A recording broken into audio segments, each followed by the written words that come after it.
श्री शिवाय नमस्तुभ्यम दोस्तों।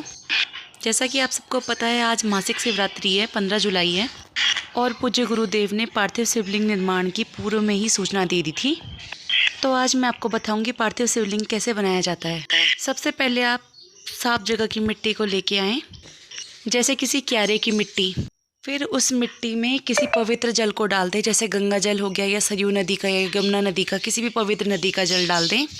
आप चाहे तो दूध और इत्र भी डाल सकते हैं। जिस दिन पार्थिव शिवलिंग का निर्माण करना है उस दिन ब्रह्म मुहूर्त में उठिए और मिट्टी को गला लें और रसोई घर के जल के पात्र के समीप 1 लोटा जल भर के रख दीजिए और उसमें 1 चावल का साबुत आखा दाना रख दीजिए। गुरुदेव कहते हैं इससे जल में लक्ष्मी, पितृ एवं 33 कोटि देवी देवताओं का भाव आता है।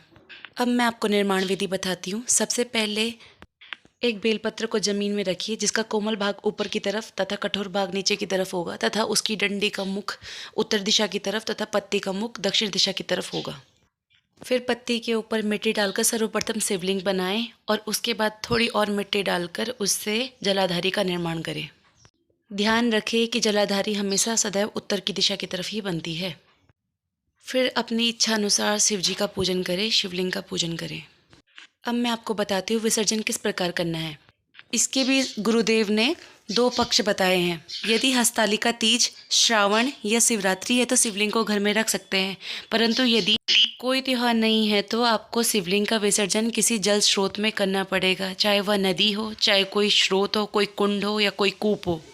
अब मैं तो जयपुर में बिलोंग करती हूँ तो यहाँ तो कोई नदी नहीं है, इसलिए मैं 1 बाल्टी भर के जल ले लेती हूँ और तब महादेव का उसमें विसर्जन करती हूँ और उसे किसी अच्छे पेड़ के, साफ पेड़ की जड़ में डाल देती हूँ।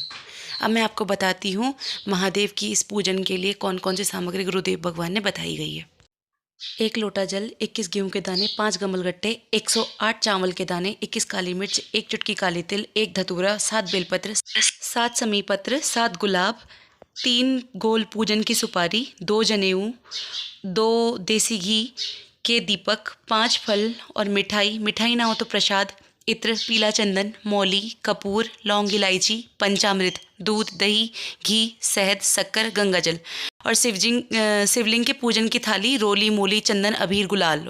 इसी के साथ मैं आपसे विदा लेती हूँ और अब आगे मिलूंगी आपसे महादेव से जुड़ी किसी अन्य जानकारी के साथ। अगर आपको यह जानकारी अच्छी लगी हो तो चैनल को लाइक, शेयर एंड सब्सक्राइब करें।